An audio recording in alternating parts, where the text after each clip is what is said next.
7 minutes. That's all it took for North Korean hackers to drain $1.5 billion from ByBit Exchange.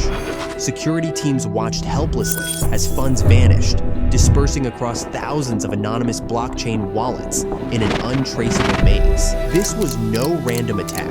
It was a military operation executed with surgical precision by a country where ordinary citizens can't even access the internet. How does the world's most isolated nation transform into a digital superpower capable of crippling financial giants without firing a single bullet? In the next 20 minutes, you'll discover the shocking evolution of North Korea's cyber army and their unprecedented campaign against the global financial system.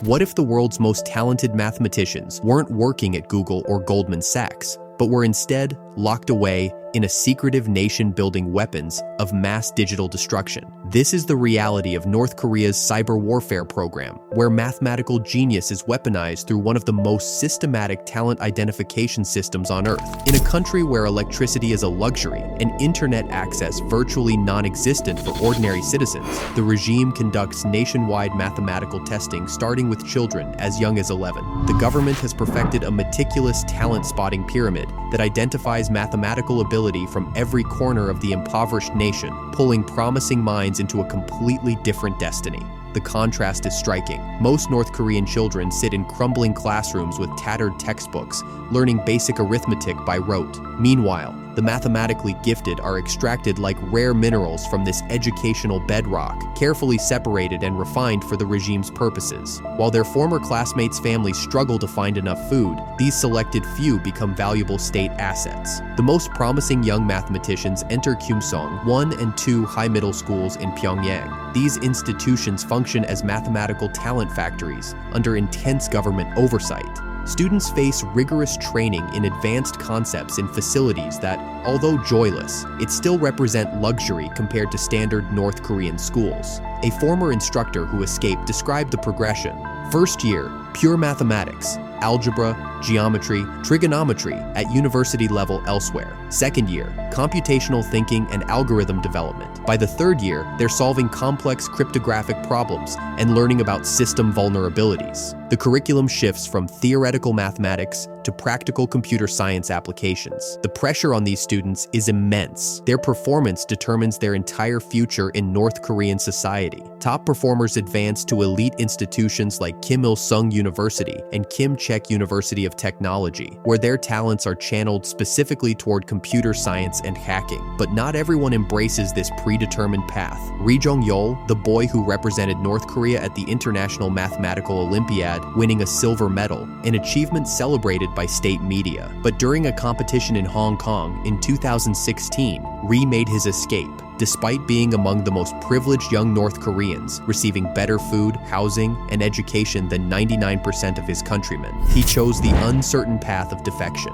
His handlers had kept him under constant surveillance, even controlling when he could speak with competitors from other countries. He understood his exceptional talent would ultimately imprison him in the cyber program, comfortable by North Korean standards, but a prison nonetheless. Those who remain receive substantial rewards, better food, housing in Pyongyang's desirable districts, and rare opportunities to travel abroad. In a country where most people will never leave their province, these privileges are extraordinary. The government has reportedly trained over 3,000 hackers, with many sent to China or Russia for specialized training. This investment makes perfect strategic sense. A conventional missile costs millions and can only be used once. A skilled hacker costs far less to train and can launch countless attacks. For a regime under sanctions, cyber warfare represents the most cost-effective military capability available. These mathematical minds become focused on financial systems and cryptocurrency infrastructure, studying blockchain protocols and exchange security measures with remarkable intensity to fund a regime cut off from traditional banking.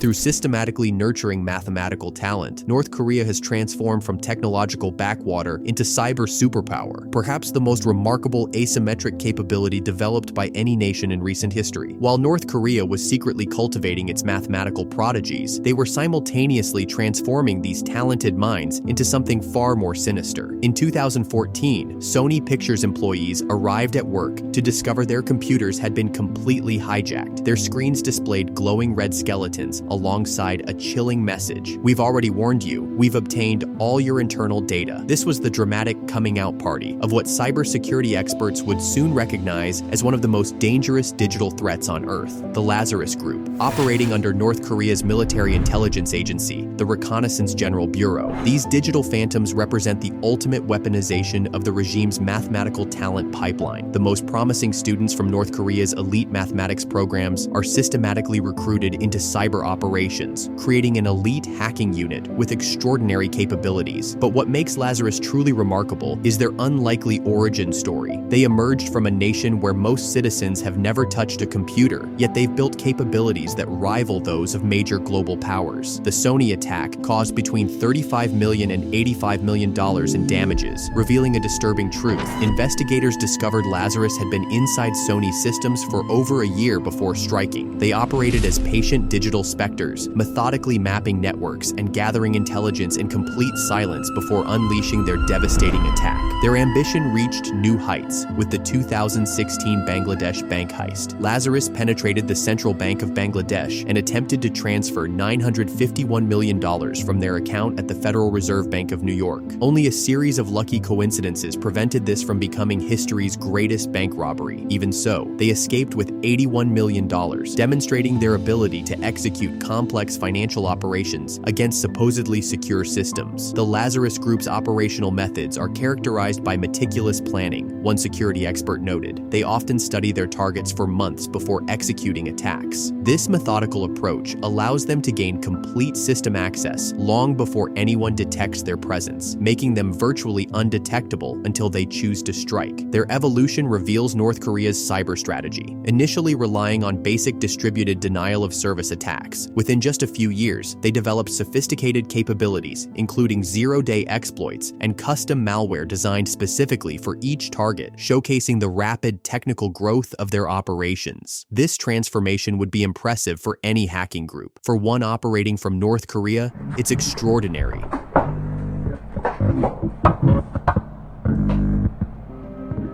The regime overcame their limited infrastructure by deploying cyber warriors globally. Through front companies, they stationed programmers in countries like China and Russia, providing both plausible deniability and access to better technological infrastructure. This distributed approach makes attribution difficult and allows their ghost warriors to blend into legitimate tech communities. The 2017 WannaCry ransomware attack demonstrated their devastating reach. This global assault infected over 200,000 computers across 150 countries, forcing UK hospitals to turn away patients and shutting down car factories worldwide. Total damages ranged from hundreds of millions to billions of dollars, cementing Lazarus as one of the most destructive cyber threats in existence. Despite their sophistication, Lazarus leaves distinctive digital fingerprints. Certain code patterns and operational methods appear consistently across their attacks, allowing cybersecurity researchers to track their activities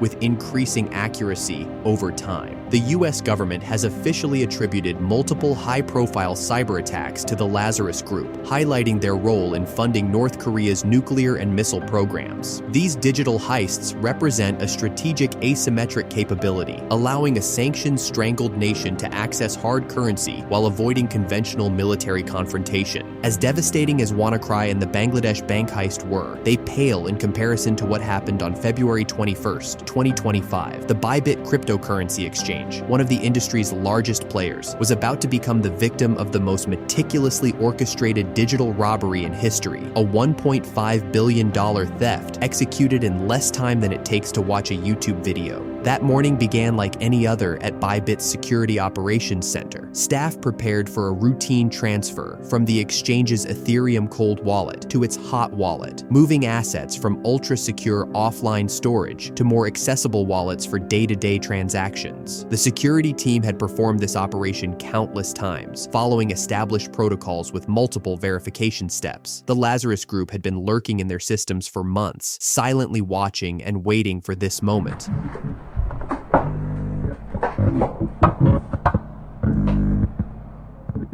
The North Korean hackers had compromised Safe Wallet, the security software ByBit relied on, through a sophisticated supply chain attack. They had infected the developer machines that built the wallet software, allowing them to inject malicious code that could manipulate outgoing transactions in real time. The genius of this attack lay in its deception. As ByBit's team initiated the transfer, their screens displayed exactly what they expected to see: a legitimate transaction moving funds between company-controlled wallets. Behind the scenes, the injected code was altering the transaction details, embedding a delegate call instruction that gave the hackers control over the smart contract logic. The interface was displaying one set of information while executing something entirely different, a security researcher later explained. It's like watching a magician show you a card while secretly palming the real one. The transaction signing process showed the security team cryptographic hex data, intentionally indecipherable strings of characters that masked the true destination of the funds. While ByBit staff believed they were authorizing an internal transfer, they were sending $1.5 billion directly to North Korean operatives. The 7-minute heist unfolded with military precision. At 9:12 local time, the first transaction was initiated. By 9:19, the last of the funds had been redirected. The hackers broke down the theft into multiple transactions to avoid raising immediate suspicions. 30 minutes later, ByBit's monitoring systems detected anomalies. Engineers noticed unusual transaction patterns. As they investigated, horror washed over them. They were watching their reserves vanish in real time, completely powerless. It was like watching a train wreck in slow motion, one ByBit employee later told investigators. We could see something was wrong, but there was nothing we could do to stop it. The aftermath was chaos.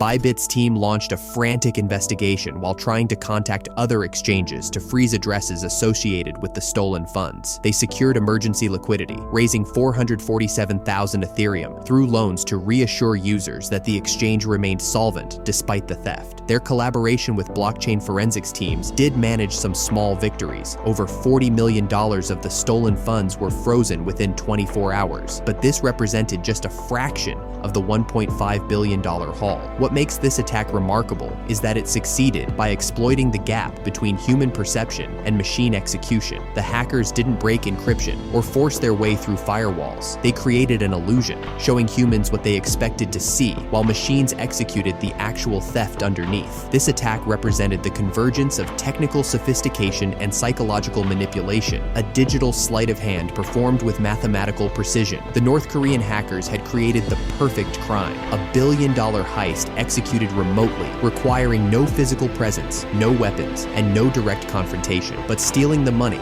was just the beginning. The world's blockchain analysts watched in stunned disbelief as North Korea managed to launder $160 million in just 48 hours, a feat that previously took weeks or months. What makes this particularly shocking is the amount and the fundamental challenge they overcame. How do you make billions disappear when every transaction is permanently recorded on a public ledger? This is the blockchain paradox.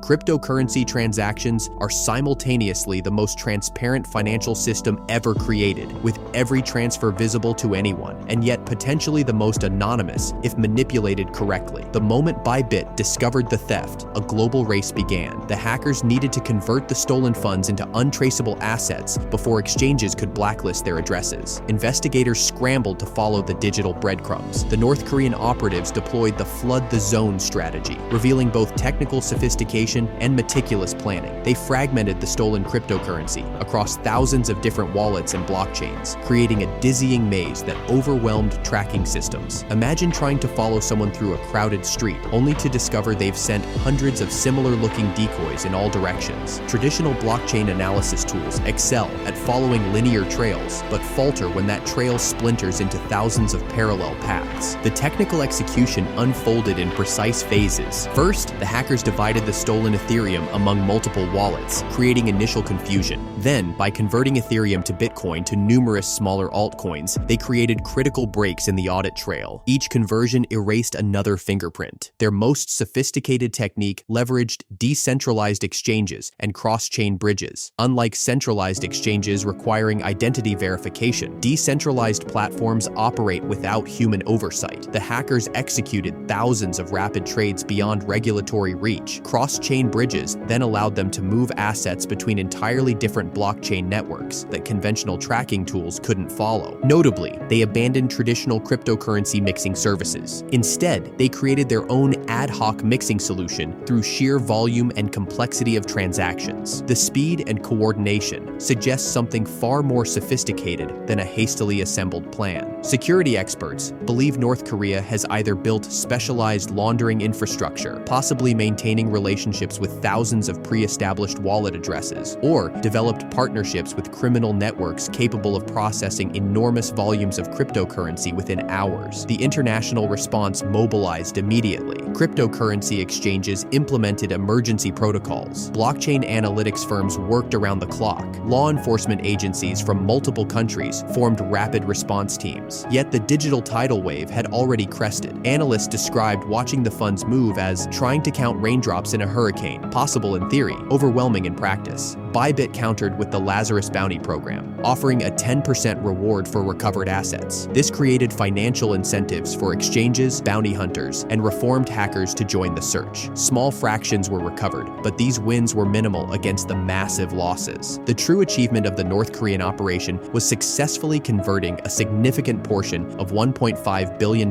into usable assets despite unprecedented global scrutiny. In the cat-and-mouse game of cryptocurrency security, the mice had engineered a breakthrough that fundamentally changed the rules.